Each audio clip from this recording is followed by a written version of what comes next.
কেমন আছেন সবাই? সবাইকে স্বাগতম আমাদের গ্রামীণ গল্প রান্নার চ্যানেলে। আজ অনেক দিন পর আসলাম। আজ রান্না করব চিংড়ি মাছের মালাইকারি। কিছু ব্যক্তিগত কারণে আমি ভিডিও আপলোড করতে পারিনি, এজন্য দুঃখিত। এই দেখুন চিংড়ি মাছ, মাছগুলো মাঝারি সাইজের ছিল। আর এটা হলো নারিকেল। নারিকেলটাকে আমি প্রথমে কুড়িয়ে তারপরে এটাকে ব্লেন্ড করে নিয়েছি একটু পানি দিয়ে। এবার নারিকেলটাকে আমি ছেঁকে নেব। ছেঁকে নিলে দুধটা নিচে পড়ে যাবে, আর নারিকেলের যে ছোবড়াগুলো এগুলো আমি দেব না। কেউ ইচ্ছা করলে ছোবড়া সহও দিতে পারেন, আবার শুধু দুধটাও ব্যবহার করতে পারেন। তো আমি শুধু দুধটাই ব্যবহার করব।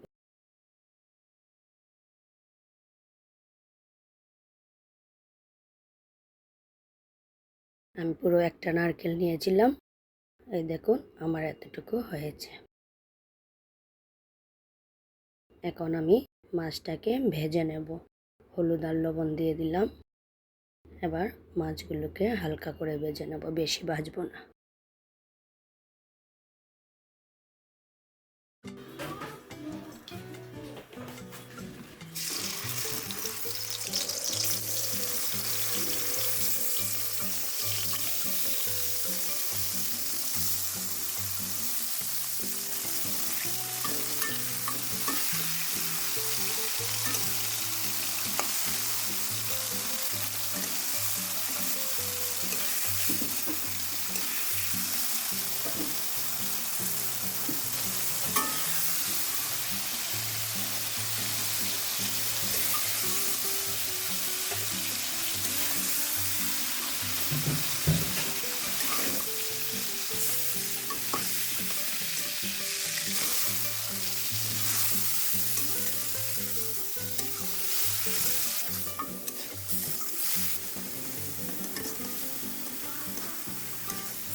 আমার সবগুলো মাছ ভাজা হয়ে গিয়েছে।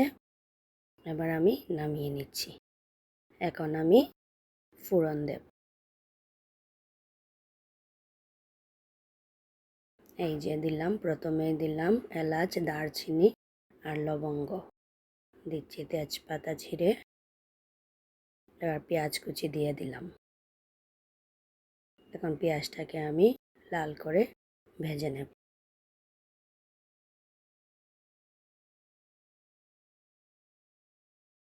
আমার পেঁয়াজটা লাল হয়ে গিয়েছে। এবার দিয়ে দিলাম অল্প একটু রসুন বাটা।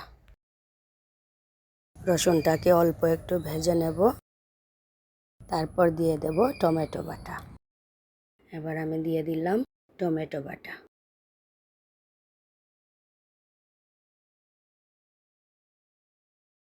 এটাকেও আমি কিছু সময় ভেজে নেব। এবার দিয়ে দিচ্ছি পেঁয়াজ বাটা। পেঁয়াজটাকে কিছু সময় ভেজে নিলাম। এবার দিয়ে দেব হলুদের গুঁড়া। পেঁয়াজ দিয়ে হলুদের গুঁড়া দিলে তরকারির কালারটা ভালো আসে। অল্প একটু পানি দিলাম, যেহেতু আমি গুঁড়া মশলা ব্যবহার করছি।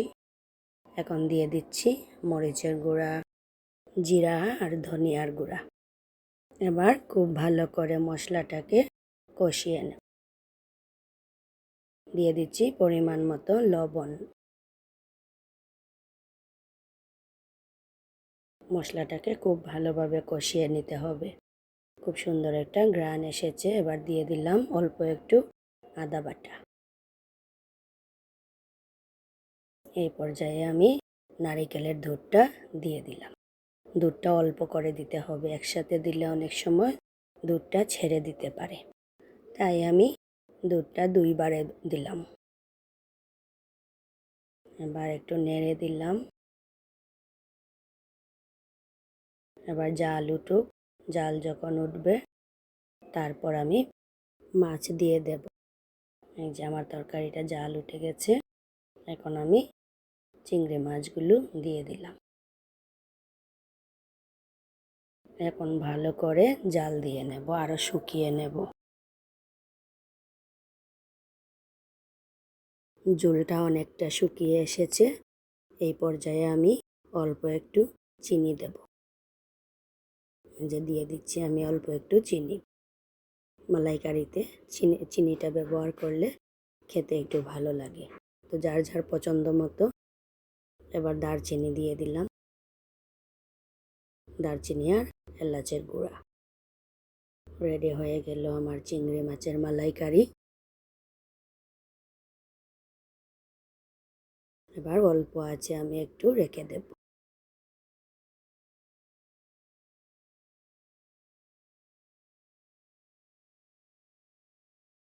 তো কেমন লাগলো রেসিপিটি আপনারা অবশ্যই কমেন্টে জানাবেন। ভালো থাকবেন সবাই, আমাদের পাশে থাকবেন। এবার আমি নামিয়ে নেব।